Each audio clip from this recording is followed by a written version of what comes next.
Et oui les amis, vous ne rêvez pas, c'est bien ce qu'a dit Jeff Hardy. Jeff Hardy a dit qu'il voulait affronter CM Punk à la WWE. Je vais vous donner tous les détails dans quelques instants. Mais avant ça, les amis, je vous rappelle, c'est toujours la saison de Noël. Et donc pour cette raison, encore un cadeau à ouvrir. C'est encore le même sac. Voilà, c'est encore le même sac. Mais qu'est-ce qu'on a aujourd'hui? Ça a l'air vraiment pas mal. Ça a l'air pas mal encore ce qu'on a aujourd'hui pour ce nouveau cadeau de Noël. Un petit sweat à capuche de l'ADX. Et à l'arrière, nous avons le Two Worlds Suck It. Franchement, en plus, design emblématique de l'ADX. Donc ça fait plaisir. C'est le WW Euroshop qui nous envoie tout ça. Donc on les remercie. Et je vous rappelle, comme d'habitude, que durant tout ce mois de décembre, vous avez accès à 15% de réduction avec le code Axel15, valable sur toute la boutique hors nouveauté et hors promotion. N'hésitez donc pas à vous faire plaisir. Je vous mets évidemment le lien de la boutique dans la description. Il y a plein d'articles vraiment sympas. Et en plus, il y a des grosses promos en ce moment. Donc n'hésitez pas à aller faire un petit tour.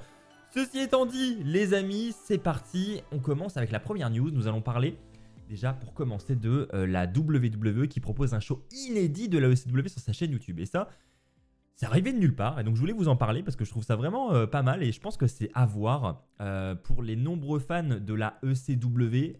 Sachez que la WWE vient tout juste, il y a quelques jours là, de mettre à dispo un show du 24 juin 2006. Il s'agit d'un show dans la ECW Arena, donc cette arène célèbre qui a rendu célèbre la ECW. Et donc, on peut retrouver notamment dans ce show de très bons matchs, notamment Rob Van Dam qui à l'époque était champion de la ECW et champion de la WWE en même temps, une sacrée époque, mine de rien. Et donc, vous pouvez le voir affronter Kurt Angle. Et c'est Dean Malenko qui est arbitre spécial de ce match. Donc voilà, en plus, ça n'a pas l'air d'être n'importe quel show. Je ne l'ai pas encore vu, mais je vais le regarder. On a Big Show également qui fait face à Tommy Dreamer et on a également CM Punk. Vous allez voir le CM Punk de 2006, ça fait vraiment bizarre de revoir les débuts de sa carrière où lui il affronte Stevie Richards. Donc voilà, il y a une belle carte et c'est un show qui n'a jamais été diffusé auparavant, qui n'a jamais été vu. Elle a ressorti ça de ses archives et je trouvais ça intéressant, donc je voulais aborder le sujet avec vous. N'hésitez pas, c'est actuellement sur la chaîne YouTube de la WWE.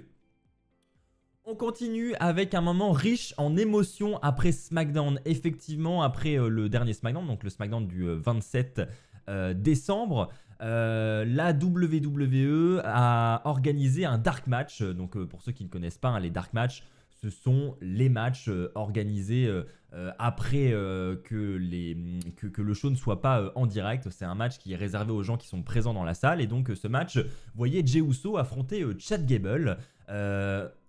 Jey Uso a remporté le match et ensuite, suite à cette victoire, il y a la Bloodline qui a attaqué le cousin de Roman Reigns. Et ensuite, ça a conduit à ce que Sami Zayn et Braun Strowman interviennent pour venir l'aider. Ensuite, suite à ce petit segment, on a Braun Strowman qui a pris le micro et c'est là où c'est devenu assez émouvant. Il a dit qu'il avait perdu des êtres très chers ces dernières années, que les dernières années ont été très difficiles. Il fait évidemment référence au décès de Bray Wyatt et de Brody Lee, anciennement Luke Harper à la WWE.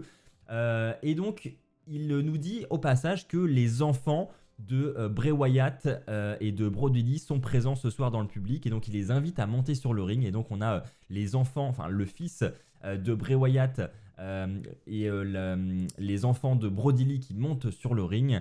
Et à ce moment-là, on a ensuite une invasion de hits avec Jey Uso. Donc c'était un moment très sympa. Il y a des vidéos qui sont disponibles sur YouTube. Je vous invite à aller jeter un œil. Ça vaut le détour et c'était vraiment un moment riche en émotions. Et j'ai trouvé ça très cool que la WWE et Braun Strowman fassent ça juste après le show. C'était sympa de voir ces images. On enchaîne avec la troisième news de cet épisode. On va parler du Royal Rumble qui est bientôt sold out, notamment suite à l'annonce d'un premier match. On va en parler dans un instant.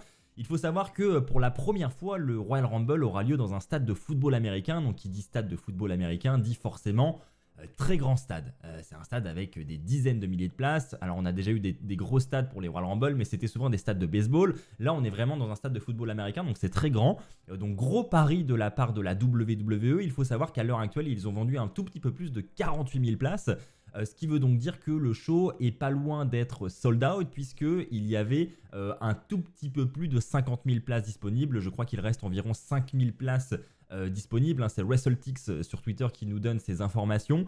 Donc il est dit que la WWE, si jamais les dernières places restantes sont vendues, pourrait lâcher d'autres gradins et libérer d'autres sections dans le show, mais le stade est visiblement déjà bien couvert en termes de spectateurs, donc on risque d'avoir un Rumble déjà premièrement je pense exceptionnel, et en plus au vu du nombre de personnes présentes dans le stade, je pense qu'on peut avoir vraiment une très grosse ambiance, et ça c'est vraiment cool, d'autant plus avec le match que je vous ai teasé, hein, qui a été annoncé durant SmackDown. Si vous n'avez pas vu SmackDown, attention, alerte spoiler. On a Cody Rhodes qui affrontera Kevin Owens pour le titre indisputé de la WWE dans un ladder match. Donc déjà, rien que de voir Cody entrer avec le titre de la WWE et puis voir Owens rentrer lui avec la Winged Eagle, ça va être énorme. Et en plus, bah voilà, le voir en ladder match, match de l'échelle, on sait à quel point Owens peut être suicidaire. Ça risque d'être vraiment exceptionnel. Donc franchement, là le Rumble, pour l'instant, ça part fort et on apprécie et on risque d'avoir une belle route vers WrestleMania. C'est vraiment cool. Passons maintenant à la news qui vous intéresse tous, je pense. Jeff Hardy veut revenir à la WWE et envoyer CM Punk à la retraite. C'est effectivement ce que nous a dit Jeff Hardy lors d'une interview. C'était une interview avec Tim Ann Rivera. Et dans cette interview, il a parlé d'un potentiel retour à la WWE. Il a dit que son rêve serait de revenir à la WWE, mais surtout d'avoir un match mémorable. Et donc, en parlant de match mémorable, il dit qu'il voudrait terminer sa carrière en beauté, qu'il voudrait rejoindre le Hall of Fame. Et donc, selon lui, ce qui serait extraordinaire, ce serait de marquer les esprits avec un combat incroyable. Et pour marquer les esprits, il va donner ce match. Il dit qu'il veut affronter CM Punk pour le dernier match de CM Punk à la WWE. Il veut envoyer CM Punk à la retraite et conclure ensuite au Hall of Fame, en entrant au Hall of Fame. Donc ça serait effectivement, je pense qu'on est tous d'accord, un beau clin d'œil parce qu'on a tous vécu Génération Catch Attack, on a tous vécu le départ de Jeff Hardy avec CM Punk qui envoie Jeff Hardy hors de la WWE. On en a tous voulu énormément à CM Punk à ce moment-là. Je pense que le match en cage, on l'a tous encore en tête et à ce moment-là, on était tous en train d'haïr au plus profond de nous-mêmes CM Punk.